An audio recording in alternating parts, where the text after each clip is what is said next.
우리 서로 앞뒤로 인사하겠습니다. 잘 오셨습니다. 은혜 받으십시오. 또 영상 예배 참여하시는 분들도 은혜 많이 받으시기를 바랍니다. 오늘 로마서 강의 32번째 시간입니다. 로마서 3장 1절로 2절의 말씀이 되겠습니다. 우리 다 같이 함께 하나님 말씀을 봉독하겠습니다. 시작. 그런즉 유대인의 나음이 무엇이며 할례의 유익이 무엇이냐? 범사에 많으니 우선은 그들이 하나님의 말씀을 맡았음이니라. 아멘. 역사는 2020년을 코로나로 온 세계가 고통을 받았던 해로 기억하고 또한 기록할 것입니다. 하지만 최근 여기저기서 올해는 가뭄을 종식시켜주는 담비와도 같은 소식이 들려오고 있죠. 즉 백신의 개발입니다. 미국 식품의약국 FDA는 다음 달 10일에 우리가 잘 아는 그 파이저와 바이온테크가 공동 개발한 백신을 승인할 예정에 있다고 합니다. 또한 독일도 특히 이 작센주도 내달 15일부터 순차적으로 그 백신을 투여한다고 그렇게 뉴스 보도를 보았습니다. 그런데 이 백신을 만들 때 가장 중요한 것은 물론 모든 상품이 다 그렇겠지만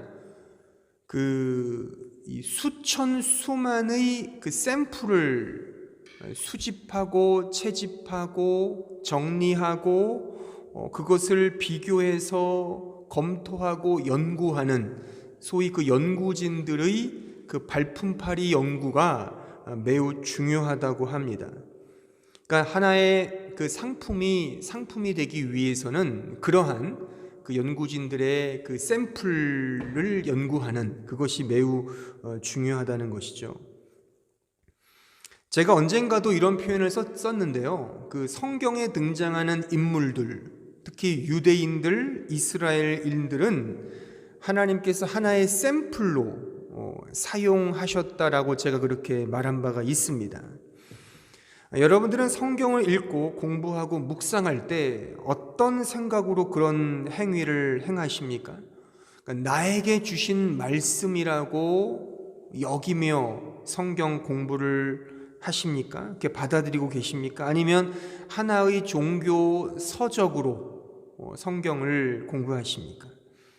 좀 똑똑하고 배웠다는 지식인들은 이렇게 생각을 하죠. 성경은 단지 이스라엘의 유대인의 종교 역사책이 아니냐, 그렇게 생각하고 평가절하합니다. 마치 우리나라에서 삼국육 유사에 등장하는 그 당군 왕검의 이야기가 신화 이야기를 우리나라 사람들이야 우리의 정체성을 확인한다는 차원에서 읽고 배우지만 외국 사람들이야 그것을 배우겠습니까? 마치 그런 것처럼 아니 유대인들의 역사를 뭐하러 공부를 해? 그런 관점이겠죠. 그래서 우리가 성경을 공부하고 배울 때 매우 중요한 것이 성경에 등장하는 인물들 또한 그 유대인들, 이스라엘인들을 어떤 관점에서 볼 것이냐가 사실 매우 중요합니다. 앞서 말했던 종교 역사책으로 본다면 사실 성경을 공부하고 배울 이유가 없죠. 그들의 그러나 이 성경은 하나님께서 그들을 통해서 그들로 말미암아 그들을 도구로 하여 어떤 사실을 우리에게 알려주신다는 겁니다. 그 샘플을 통해서 이스라엘 유대인들이라는 그 샘플을 통해서 하나님께서 의도하시고 뜻하신 바를 우리에게 알게 해주신다는 겁니다. 그게 뭐냐가 오늘 설교의 핵심이 되겠습니다. 우리는 지금까지 로마서 1장과 2장을 통해서 하나의 중요한 사실을 확인했죠. 즉 복음은 하나님의 의로서 믿음으로 말미암아 주시는 하나님의 구원의 능력이라는 사실을 확인했습니다. 그러니까 로마서의 대주제죠. 로마서 1장 17절을 보십시오. 복음에는 하나님의 의가 나타나서 믿음으로 믿음에 이르게 하나니 기록된 바 오직 의인은 믿음으로 말미암아 살리라 함과 같으니라. 그러니까 복음과 구원은 하나님께서만이 주시는 능력이라는 뜻입니다. 그러니까 인간은 죄인이라는 거죠. 인간은 하나님께 갈 수 없는 하나님의 진노와 하나님의 심판을 받을 수밖에 없는 존재다라고 하는 사실이 이 사도 바울이 강조한 내용 아니겠습니까? 로마서 1장 18절을 보십시오. 하나님의 진노가 불의로 진리를 막는 사람들의 모든 경건하지 않음과 불의에 대하여 하늘로부터 나타나나니, 바로 이겁니다. 그러니까 사도가 강조하고 싶은 것은 하나님의 의, 오직 믿음, 그것으로만 구원이 있고 그것이 바로 복음이다. 우리는 죄인이고 우리는 하나님의 진노를 받을 수밖에 없다는 겁니다. 그런데 그 하나님의 진노와 심판은 유대인이나 이방인이나, 여기서 이방인은 이스라엘 족속이 아닌, 그러니까 지금 우리를 말하죠. 그리스인, 당시의 그리스인 또는 예수를 알지 못하는 다른 민족들, 지금의 우리가 이방인입니다. 그러니까 유대인이나 이방인이나 차별 없이 모두가 이런 불의와 불경건으로 말미암아 하나님의 진노를 받는 존재라고 그렇게 사도 바울은 강조하고 있습니다. 로마서 1장 32절에 보시면 그들이 이 같은 일을 행하는 자는 사형에 해당한다고 하나님께서 정하심을 알고도 자기들만 행할 뿐 아니라 또한 그런 일을 행하는 자들을 옳다 하느니라. 그러니까 모두가 다, 유대인이나 이방인이나 모두가 다 하나님의 진노 아래에 있다는 사실을 강조하고, 이것이 인간의 실존이라고 하는 것입니다. 그런데 사도는 이제 2장으로 넘어오면서 더욱 노골적으로 유대인을 공격합니다. 유대인을, 그들의 민낯을 드러내는 거죠. 자, 로마서 2장 17절 19절을 보시면 유대인이라 불리는 내가 율법을 의지하며 하나님을 자랑하며 율법의 교훈을 받아 하나님의 뜻을 알고 지극히 선한 것을 분간하며 맹인의 길을 인도하는 자요 어둠에 있는 자의 빛이요. 그러니까 유대인들은 자신들이 이런 율법을 받아서 이렇게 지금 읽었던 말씀처럼 하나님을 위해 이런 좋은 행위를 한다고 생각했었습니다. 그런데 실상은 전혀 그렇지 않다는 것이죠. 로마서 2장 22절을 보십시오. 간음하지 말라 말하는 내가 간음하느냐? 우상을 가증히 여기는 내가 신전 물건을 도둑질하느냐? 율법을 자랑하는 내가 율법을 범함으로 하나님을 욕되게 하느냐? 보십시오. 율법을 받았지만 그 율법대로, 그 율법의 정신대로 사는 것이 아니라 오히려 그 율법을 통해 죄를 짓고 그 율법을 막대기로 삼아 타인을 때리고 그래서 하나님을 욕되게 하더라, 그겁니다. 그러니까 로마서 1장에서는 유대인과 이방인을 싸잡아서 너희들은 죄인이라고 이렇게 말하면서, 근데 그 정도 그치는 것이 아니라 2장에 넘어와서는 특히 유대인들을 더 공격하는 거예요. 당시에 택한 백성, 하나님을 소위 자신의 주로 믿고 있는 유대인들에게 너희들은 훨씬 나쁜 놈들이다, 뭐 이런 겁니다. 너희들은 이면적 신자가 아닌 단지 표면적 종교인일 뿐이다라고 이렇게 아주 신랄하게 그렇게 사도 바울이 2장까지 이렇게 비판을 하는 겁니다. 그런 다음에 이제 우리가 오늘 읽은 3장이 등장을 하는 겁니다. 자, 그러면 한번 생각해 보십시오, 여러분들. 만약 여러분들이 유대인이라면 어떤 의문이 드시겠습니까? 제가 지금 설명한 것처럼 유대인과 이방인은 다 똑같아. 너희들은 다 죄인이야. 심지어 유대인 너희들은 훨씬 더 못됐어. 율법을 받았지만 그 율법을 무기로 삼아서 다른 사람을 공격하고 죽이고 도리어 하나님을 욕되게 했잖아. 이런 비판을 받는다면, 여러분들이 유대인이라면 여러분들은 어떤 그 설교에 대한, 그러니까 이 사도 바울의 이 말씀에 대해서 반문을 하겠냐는 겁니다. 그러니까 그 이어서 등장하는 질문이 세 가지거든요. 오늘은 이제 첫 번째 질문만 제가 봉독을 한 거고 1절부터 8절까지가 유대인들이 갖고 있는 질문입니다. 그 2장까지의 말씀을 듣고 나서 유대인들 입장에서 이제 질문을 하는 겁니다. 곧 이어 뒤따르는 질문이 세 가지인데 이것이 참 만만치가 않습니다. 그래서 여러분들 아시는 분은 아시겠지만 그 영국의 그 개혁주의 설교자로 존경을 받고 있는 그 마틴 로이드 존스 목사님이 그 성경에서 지금 우리가 읽은 이 로마서 3장 1절로 8절의 말씀이 가장 어려운 부분이다라고 이렇게 말씀을 하셨습니다. 그러니까 정신 바짝 차리시고 들으셔야 합니다. 이렇게 오늘 영상 예배 지금 들으시는 분들도 정신을 두 배, 세 배로 더 바짝 차리셔야 됩니다. 이 부분을 설교하는데 이렇게 또 영상 예배가 돼서 이렇게 얼굴을 좀 보고 하면 그나마 좀 누가 조나 누가 딴청피나 볼 텐데 확인을 못해서 좀 아쉬운데 아무튼 뭐 어떤 뜻이 있겠죠. 그러니까 좀 더 집중해서 들으셔야 합니다. 하지만 오늘 읽은 말씀을 이렇게 표피적이고 표면적으로 읽고 이해하면 어렵습니다. 그 로이드 목사님이 지적했듯이. 그런데 제가 지금 계속 순차적으로 설교했던 이 방식, 복음과 은혜의 복음적 관점에서 보면 그렇게 어렵지 않습니다. 한번 잘 들어보십시오. 제가 나름 좀 쉽게 설명을 드리겠습니다. 그러니까 2장까지 사도 바울은 유대인과 이방인은 다 죄인이다. 근데 심지어 유대인 니들은 훨씬 못됐다.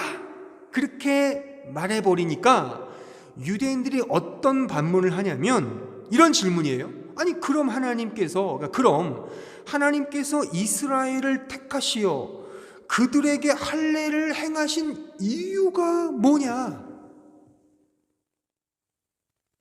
그럼 유대인의 나은 게 뭐야? 왜 우리를 택했어? 할례라는 율법이라는 그런 제도를 우리에게 주신 이유가 뭐야? 어차피 다 똑같다면, 더 나쁘다면 왜 굳이 유대인 자신들을 택해서 인도하신 그 이유가 뭐야? 이 질문할 수 있지 않겠어요?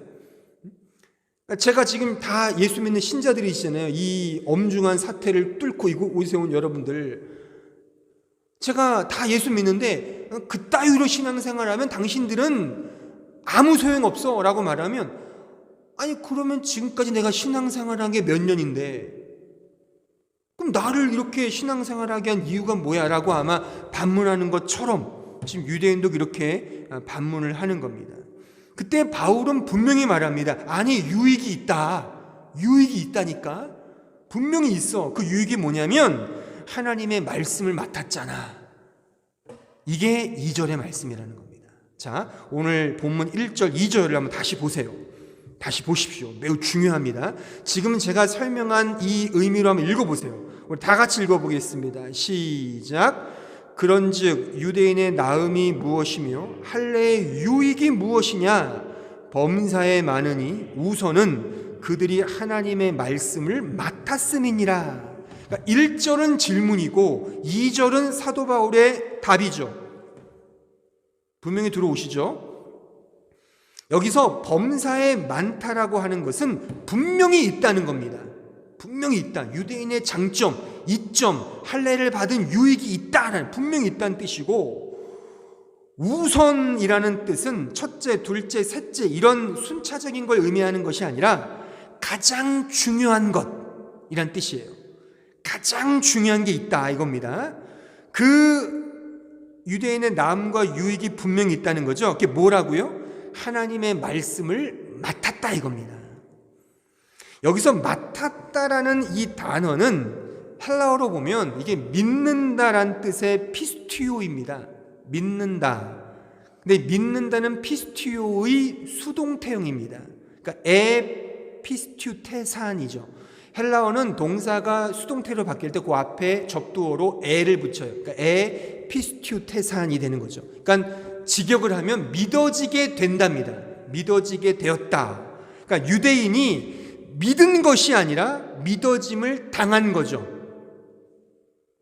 무엇을요?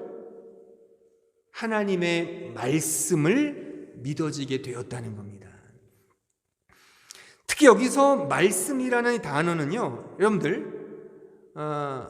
여러분들이 조금 알고 있는 말씀이라는 헬라어 단어가 뭐죠? 이 정도는 알고 계시잖아요. 여기 영상 예배 들으신 분들, 말씀, 로고스잖아요. 로고스. 이거는 뭐 잘 알잖아요. 근데 여기는 그 단어가 쓰이지 않았어요. 그러니까 신약 성경 보면은 다 말씀은 로고스인데 여기는 그 단어가 안 쓰였고요. 뭐로 쓰였냐면 로기온이란 단어입니다.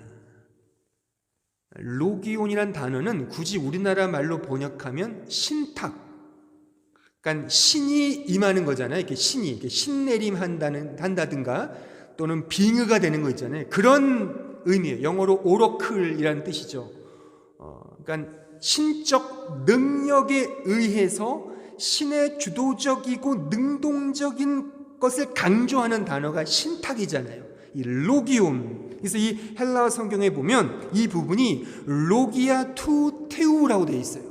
이 테우는 테오스의 속격이죠. 소유격. 그러니까 하나님의 로기아는 로기온의 복수형입니다.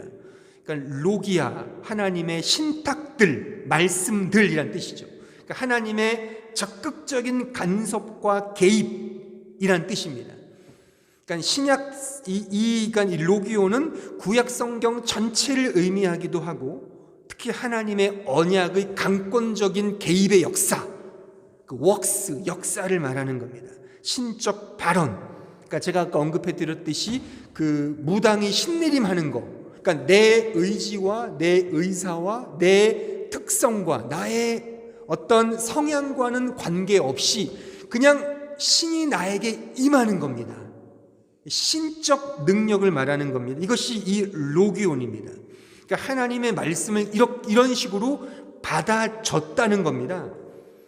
그러니까 이런 말씀이 왜 유대인에게 유익일까요? 자, 그 부분을 우리가 생각해 봐야 되는데 창세기 12장 1절로 가보시죠. 창세기 12장 1절. 여기에 등장하는 사람은 그 유명한 아브라함이죠. 아브라함은 유대인의 조상입니다. 첫 조상이에요. 그래서 매우 중요한 인물입니다. 자, 여호와께서 아브라함에게 이르시되 너는 너의 고향과 친척과 아버지의 집을 떠나 내가 네게 보여줄 땅으로 가라. 내가 너로 큰 민족을 이루고 네게 복을 주어 내 이름을 창대하게 하리니 너는 복이 될지라. 아브라함, 즉 유대인의 첫 조상인 아브라함을 부르시는 그런 장면입니다. 여기서 보세요. 여호와께서 아브라함에게 이르시되 반론하시는 겁니다. 말하자면 이것이 로기온이란 말입니다. 그러니까 아브라함의 어떤 상황이나 성향이나 그의 됨됨이나 그의 어떤 성질과는 관계없이 하나님이 그를 부르신 겁니다. 심지어 아브라함의 그 태생과 그의 족보는요, 우리가 생각하는 것처럼 종교성이 있다든가 믿음이 있는 존재가 아니었어요. 심지어 우상을 섬기는 사람이었습니다. 그러니까 별 볼 일 없는 사람이었다는 겁니다. 특별한 존재여서 하나님이 부르신 것이 아니라 하나님이 그를 불러서 특별한 존재로 만드셨다는 게 맞죠. 그러니까 일방적 언약을 체결하신 것. 이게 로기온이란 말입니다. 하나님의 간섭이죠. 그러니까 아브라함을 포함하여 모든 인간, 사람, 아담, 사람은 다 흙이었지 않습니까? 흙이었고 먼지였고 티끌이었고 진흙더미에 불과한 존재였습니다. 그런 흙에 하나님이 말씀하시니까 생기를 불어넣으시니까 그 흙더미가 생명이 되었죠. 살아있는 존재가 된 겁니다. 창세기 2장 7절을 보십시오. 여호와 하나님이 땅의 흙으로 사람을 지으시고 생기를 그 코에 불어넣으시니 사람이 생명이 되니라. 여기에 생기를 불어넣으셨다는 것이 말하자면 말씀하셨다는 거죠. 그렇죠? 말할 때 어떤 숨이 뱉어지잖아요. 그런 의미란 말입니다. 그러니까 흙더미에 불과했던 존재에게 말씀을 불어넣으시니까 비로소 살아있는 생명체가 된 거죠. 이게 유익이란 말입니다. 그렇죠? 그러니까 말씀에 들어간 게 왜 유대인에게 가장 큰 유익이냐? 나는 흙더미에 불과하다는 내 처음 자리를 알게 되는다 말이죠. 그게 유익이란 말입니다. 자신은 흙더미에 불과하고 티끌과 먼지와도 같은 자임을 아는 것, 이게 말씀을 안다는 것, 말씀을 맡은 자의 유익이란 말입니다. 하나님의 은혜의 말씀이 없이는 단 한순간도 살 수 없는 자가 바로 나다. 그걸 깨달아 아는 것, 그게 유익이라고 하는 것입니다. 자, 신명기 8장 1절로 3절에 가보시죠. 내가 오늘 명하는 모든 명령을 너희는 지켜 행하라. 그리하면 너희가 살고 번성하고 여호와께서 너희의 조상들에게 맹세하신 땅에 들어가서 그것을 차지하리라. 내 하나님 여호와께서 이 40년 동안에 내게 광야길을 걷게 하신 것을 기억하라. 이는 너를 낮추시며 너를 시험하사 내 마음이 어떠한지 그 명령을 지키는지 지키지 않는지 알려 하심이라. 너를 낮추시며 너를 줄이게 하시며 또 너로 알지 못하며 내 조상들도 알지 못하던 만나를 내게 먹이신 것은 사람이 떡으로만 사는 것이 아니요 여호와의 입에서 나오는 모든 말씀으로 사는 줄을 내가 알게 하려 하심이니라. 제가 몇 주 전에도 이 말씀을 인용했었죠. 잘 들어보세요. 이 말씀에 숨겨진 감춰진 하나님의 의도를 알아야 합니다. 그러니까 하나님께서 이스라엘에게 주신 이 말씀의 의도는 자신을 낮추고 줄이게 하시기 위함이라 말입니다.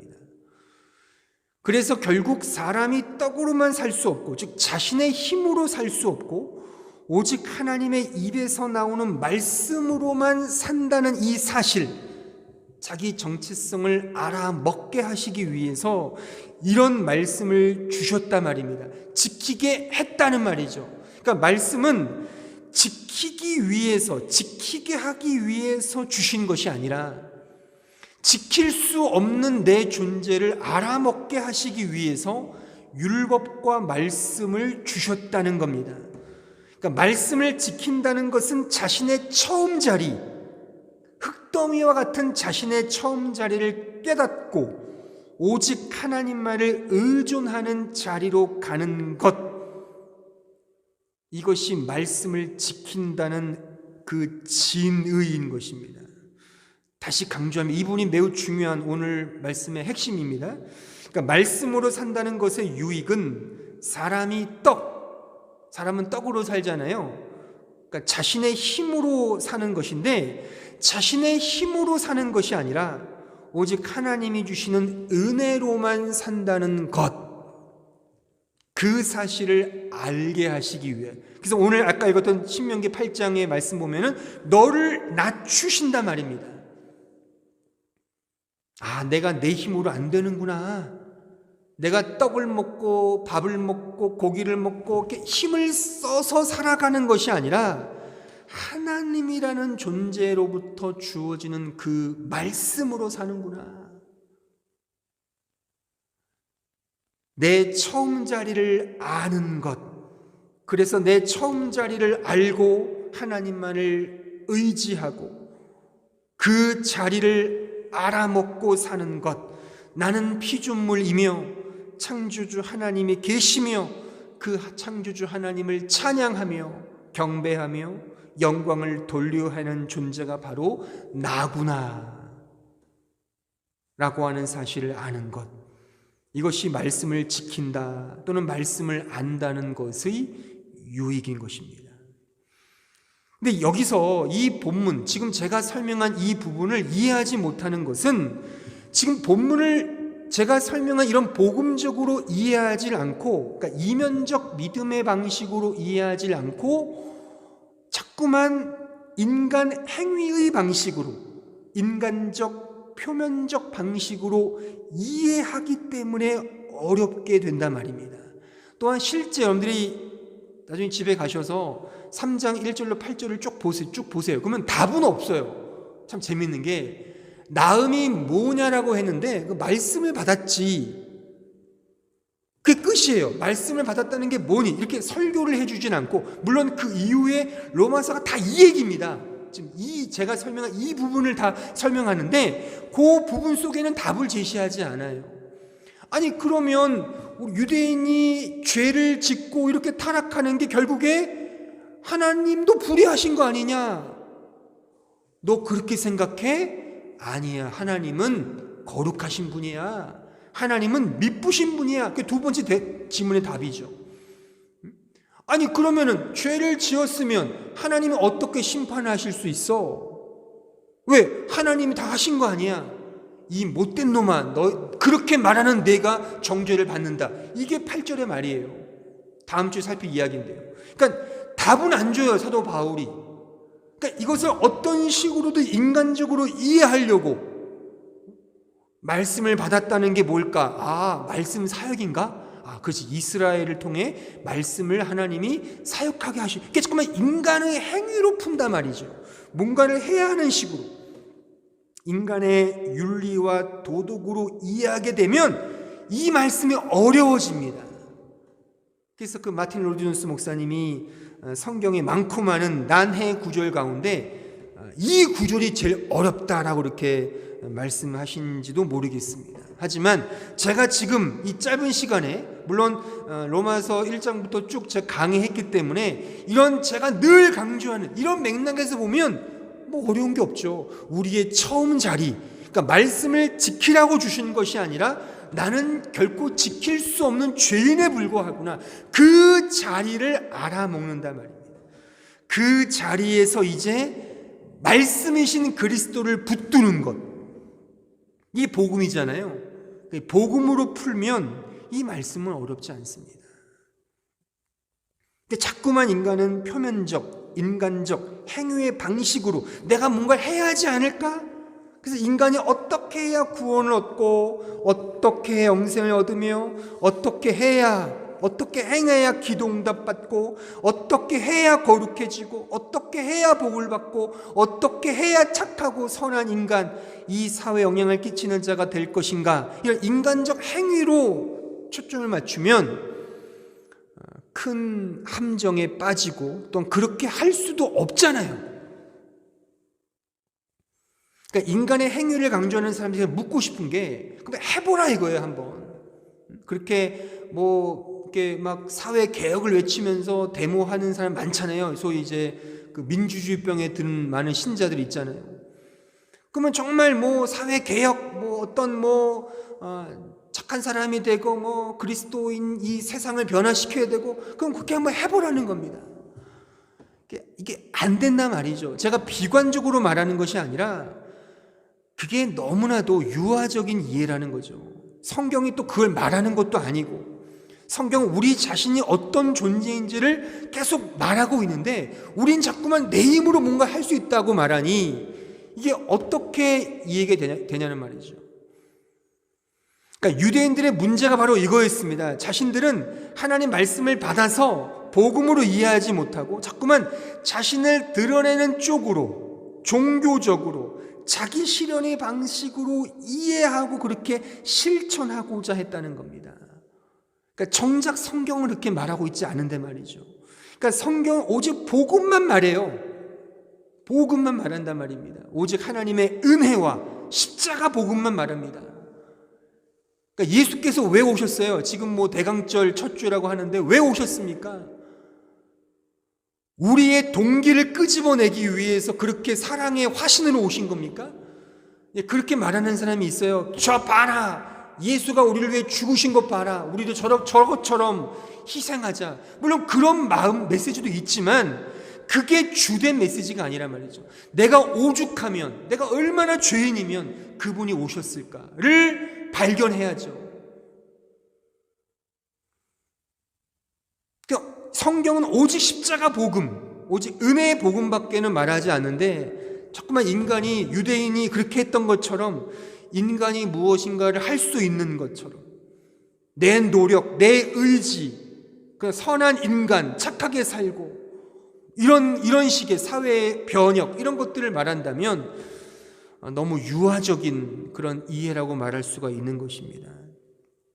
복음과 믿음을 표피적이고 표면적으로 이해하면 인간이 중심이 되고 만단 말입니다. 하나님을 사랑하자, 하나님을 섬기자, 예배하자, 봉사하자, 충성하자. 물론 옳고 바른 말이지만 이 부분을 복음적으로 이해하지 못하면 결국 하나님은 사라지고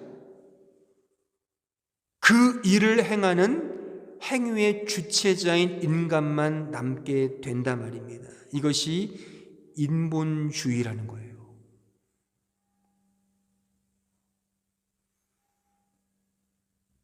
하나님을 사랑한다, 눈물 콧물 좔좔 흐르면서도 결국 하나님은 없을 수 있다는 거죠. 그 본인의 눈물과 그 교회를 향한 본인의 열심, 충성만 남지 결국 하나님과는 별 관계없는 종교인이 되더라 그겁니다. 그러니까 지금 우리가 타산지석으로 삼아야 될 유대인들이 지금 그 꼴이잖아요. 정말 저는 안타까워요. 유대인들을 보면은 아니 그들 민족을 택하셔서 그 수천 년의 구약 역사와 신약 역사의 샘플로 말하자면 엑스트라로 삼아주셨는데 그들은 정작 예수를 모르잖아요. 그들이 정작 예수를 십자가에 죽였지 않습니까? 유대인들이요. 지금도 예수를 믿지 않잖아요. 자신들의 메시아를 기다리잖아요. 그 메시아가 누굽니까? 제가 예전에 마태복음 강의할 때 말했잖아요. 여전히 메시아를 기다려요. 그 메시아는 성경이 말하는 구세주가 아니라 자신들의 어떤 힘을 북돋아 줄 수 있는 메시아, 억압으로부터 고난으로부터 해방시켜주는 로마의 압제로부터 해방시켜주는 그런 메시아. 그러니까 다른 메시아를 지금 꿈꾸고 있는 거죠. 말하자면 우리도 그럴 수 있다는 겁니다. 우리도요. 로마서 9장 3절로 5절에 가보시죠. 나의 형제 곧 골육의 친척을 위하여 내 자신이 저주를 받아 그리스도에게서 끊어질지라도 원하는 바로라. 보세요. 그들은 이스라엘 사람이라. 지금 이게 사도 바울의 고백이에요. 얼마나 동족에 대한 끈끈한 사랑했는지 보세요. 그들은 이스라엘 사람이라. 그들에게는 양자됨과 영광과 언약들과 율법을 세우신 것과 예배와 약속들이 있다. 조상들도 그들의 것이요 육신으로 하면 그리스도가 그들에게서 나셨으니 바로 그 예수는 만물 위에 계셔서 세세의 찬양을 받으실 하나님이시니라. 아멘. 지금 사도 바울이 이 헬라어 성경에 보면 매우 격앙되어 이 표현을 하고 있음을 이해할 수 있습니다. 정말 이스라엘 이 유대인의 가치가 얼마나 크냐. 양자됨을 얻었고 하나님의 영광을 경험했고 언약을 받았고 율법의 근거에 예배와 예식과 제도와 약속을 수많은 것들 받았잖아요. 근데 정작 예수를 믿지 않는, 예수가 이 유대인의 피줄에 태어났잖아요. 얼마나 영광됩니까? 어쨌든 육신 예수를 보면은 동양인은 아닐 거 아니겠습니까? 그잖아요. 육신을 예수를 보면은 그러니까 얼마나 자부심이 있겠냐 말이에요. 근데 이 예수를 믿지 않는다니까 유대인들이요. 그러니까 이것은 달리 우리에게 적용한 우리가 그럴 수 있다는 겁니다. 우리가 지금 예수를 다 믿는 분들이 아닙니까? 저를 포함해서. 또 지금 12월 달이 다음 달이잖아요. 내일 모레가 12월 달이에요. 얼마나 세상적으로 크리스마스다. 물론 올해는 좀 덜 하겠지만 얼마나 축제하고 막 그렇겠어요. 과연 누가 진짜 예수 오심의 그 진리를 알고 예수 앞에 회개하며 자기를 부인하는 신자가 얼마나 있겠는가. 참 씁쓸하지 않습니까? 예수가 왜 왔는지도 모르면서 예수 오신 이 크리스마스를 축제를 즐기고 있으니 정말 성경이 말하는 예수, 복음을 아는가? 저는 우리 스스로에게 묻고 싶은 것입니다. 여러분들은 어떠합니까? 그러니까 신자의 믿음 생활, 교회 생활은 노력해서 쌓아가는 것이 아닙니다. 하나님을 의지하는 겁니다. 내 처음 자리를 깨닫고 하나님의 은혜를 구하는 겁니다. 은혜를 구하는 겁니다. 그러니까 이 본문을 설교한 저도 이제 이 로렌스 목사님의 책을 자주 읽기 때문에 그러니까 이 부분에 이 목사님이 이런 설명을 했어요. 제가 한 토막 읽어드리면 지금 이 맥락에서 비슷한 말씀을 하셨어요. 이분이 이렇게 말했습니다. 어떤 관점이 즉 나를 낮추고 하나님을 영어롭게 하는가? 그 관점이 믿음 생활이다. 이렇게 말씀을 하셨어요. 저는 100% 동의합니다. 그러니까 믿음 생활은 나를 낮추는 거예요. 그러니까 자기를 부인하는 거죠. 오늘 제 설교의 말로 말하면 자신의 처음 자리를 늘 자각하는 겁니다. 만약 그 관점이 나를 높이거나 하나님을 의심하는 것으로 간다면 그건 잘못된 신앙생활인 겁니다. 우리의 신앙 환경과 여건 속에서 아니 왜 하나님은 이렇게 하시지? 이럴 수 있잖아요. 그런 의심들. 그러면서 인간이 뭔가 해야지. 그 관점은 매우 잘못된 또 잘못될 수 있는 여지가 배태된 그런 위험한 것임을 우리는 꼭 기억해야 하는 것입니다. 언제나 하나님을 높이고 나 자신을 낮추는 관점이야말로 성경적이고 바른 그런 믿음 생활임을 우리는 꼭 명심해야 하는 것입니다. 말씀을 마무리 짓겠습니다. 말씀을 안다는 것의 유익은 그 말씀을 인간의 힘으로 지키고 수행하며 행하기 위함이 아니라 내가 그 말씀대로 살 수 없는 자임을 깨닫는 것입니다. 잘 이해하십시오. 이 부분 정말 중요한 표현입니다. 그러니까 말씀을 안다는 것은 말씀을 지키고 행하고 한번 해보세요. 만약에 지키고 행하면 어떤 일이 벌어질까요? 교만해질 가능성이 크지 않을까요? 하나님을 의지하지 않죠. 왜? 내가 지킬 수 있는데 이런 역설적인 결과로 맞닥뜨리게 된단 말입니다. 주님만을 의지하게 되는 방향으로 가는 게 정답입니다. 자신의 무가치함을 깨닫는 겁니다. 그래서 주님만을 붙들고자 하는 그 자세와 태도가 믿음이란 말입니다. 그러니까 생명이 있는 자, 그리스도가 있는 자는 이것을 그렇게 합니다. 생명이 없는 자는 자신의 무가치함과 자신의 죄인됨을 강조하면 꼭 자기 비관으로 이해를 하는 경향이 많죠. 아니 자기 무가치함과 자기 죄인됨 말하면 왜 자꾸만 자기를 비관되게 말씀하냐 이렇게 성경을 이해한단 말입니다. 성경을 보면 언제나 내 자신의 죄인됨을 깨닫고 자신의 무가치함을 깨달아 내 힘으로 할 수 없습니다. 주님 도와주십시오. 주님 은혜를 베풀어 주옵소서라는 이 자세로 가는 게 맞다는 겁니다. 그러니까 처음 자리를 인식하는 겁니다. 처음 자리, 내가 흙더미에 불과하구나. 그 자기를 날마다 부인하는 거죠. 이게 실천이에요, 말하자면요. 저는 더 강조하건대 자기 부인만이 기독교 실천의 처음이자 마지막이라고 해도 과언이 아니라고 생각합니다.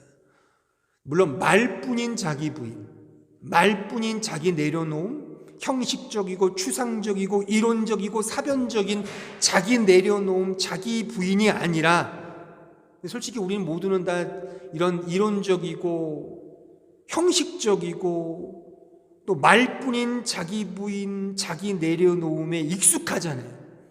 말은 자기 부인 얘기하면서 저도 그럴 수 있죠. 자기 의를 챙겨 먹을 때는 자기 부인이라는 말을 하면서 자기 고집을 피울 때는 그렇게 얘기를 안 하죠. 누구 말처럼 멈추면 비로소 보이는 것들이란 책이 있더라고요. 근데 멈추면 이게 자기 부인이잖아요. 근데 멈추니까 정작 돈이 보이고 좋은 집이 보이고, 요즘에 어떤 스님이 아주 왕창 비난을 받잖아요. 물론 그 스님도 말하자면 자신의 변명이 있겠죠. 약간 좀 억울함도 있겠지만 인간이 이렇다 말입니다. 다 내려놓자, 뭐 자기를 부인하자 하지만 다 말뿐인. 그래서 제가 강조하고 싶은 것이 매 순간 자신의 처음 자리를 깨닫자 이겁니다. 나는 흙더미에 불과한 존재지. 하나님의 숨결, 하나님의 말씀의 은혜가 없으면 지금 신자인 나도 저 타락한, 저 불신자보다 더한 그런 아주 악랄한 존재가 될 수 있다는 사실을 기억하자는 겁니다. 날마다 매 순간 자신의 처음 자리를 깨닫자. 이게 자기 부인이란 말입니다. 신앙생활, 교회 생활을 통해 더 나아지거나 더 완벽해지거나 더 거룩해지려는 싸움이 아닙니다.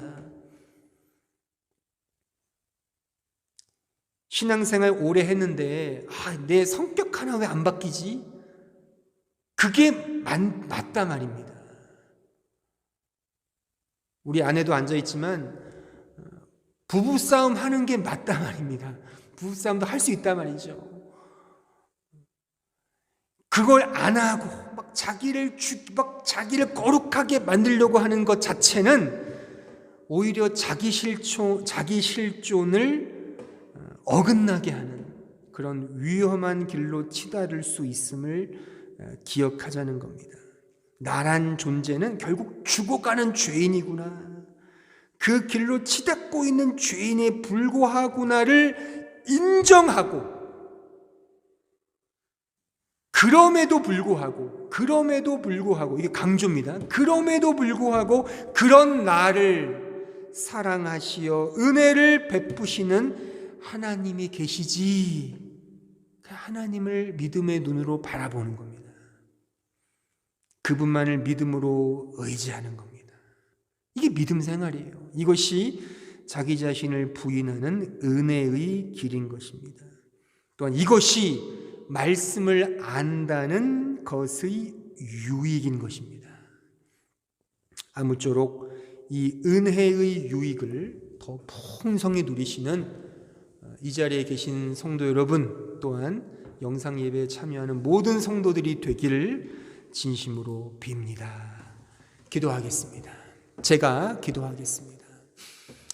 은혜로우신 아버지 하나님, 감사합니다. 오늘 말씀을 통하여 확인했습니다. 저희들은 과연 어떤 존재입니까?